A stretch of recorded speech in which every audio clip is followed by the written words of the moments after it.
Hi guys, people often wonder, how much do you charge for a knitted item? There are a lot of different factors I actually consider when I'm pricing my item, especially for a craft show. One of the things is you check out your competition. If you get a chance, walk around, see what they're charging, and that'll give you an idea of what you probably could charge. And I would suggest going a little bit under whatever the competitor's price is. That would help you out a little bit. 2, know your clientele. The area that you live, it will also determine how much you can charge. If you're in an area where the demand for your products is great, you can charge a little more. If you're someplace where maybe the economy isn't so good, you're going to need to charge a little less. The other aspect is how much you invested in making that project. How much was your yarn? How much time did you invest? A lot of times they can say you charge about 3 times what you make or what you invested, which means if it took one thing of yarn to make it, that cost $5, you could charge 15. But it's really hard to gauge that because an Afghan that I would do, a blanket that I would do that might take more yarn and so much time to make, it's something I'm going to want to charge more for.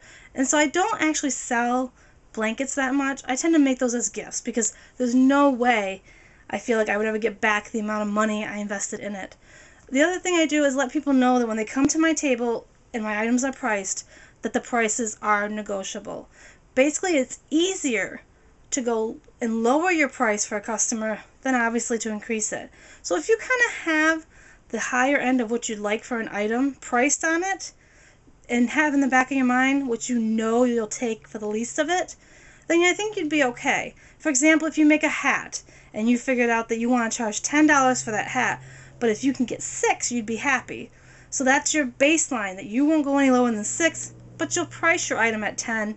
If there's somebody interested in it, you see them kind of hovering around it, then you start saying, hey, I made that. I can negotiate a price with you if you're really interested. All prices are negotiable is what I typically say at my table when I do that.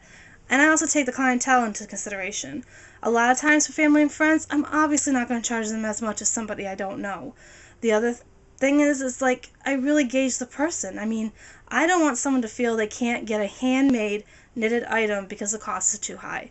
The idea is I always let them know they're supporting a stay-at-home mom basically for right now. So it's when they buy an item, they kind of know that it's going to be taking time to make it, that my heart and soul's going into it for the most part, and that when they spend $20 to get something from me, that's it. They're getting a handmade item. They know where it came from.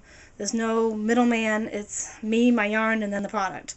So that's kind of what I would say is you really have to know about the area that you live in, and if the quality, if there's a need for your items, because if there's not really a need, then you're going to probably have to charge lower to get rid of it.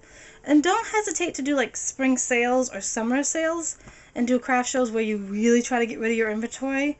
I've done that. Where another thing I do too sometimes is because I'm a coordinator for Project Linus, sometimes I'll be like, well, let's negotiate, and I use my items as a way to give back to somebody when they've donated.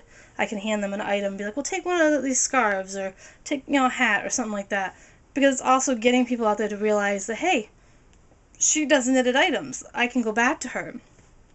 Maybe come up with a customer loyalty program. For example, I'm implementing one now that every time someone buys an item from me, they kind of get a check. And after 5 items being bought, they'll either get a special code to use on my Etsy site or a deal off their next item if there's somebody I know that's in person. So that's kind of what you can consider. 1, the cost that it took you to make it. Estimate how much you want to get back because of your time, and go from there. And always be willing to negotiate. Always, always, always. Don't become somebody, and I feel bad saying this, that's like, no, I'm charging $30, you don't give me $30, you don't get it. That's not how you want to be. You want people to come back to you. So if you're more receptive to saying, we can negotiate, I can work with you, people are going to love that because they feel like you're not being like a business person, you're their friend.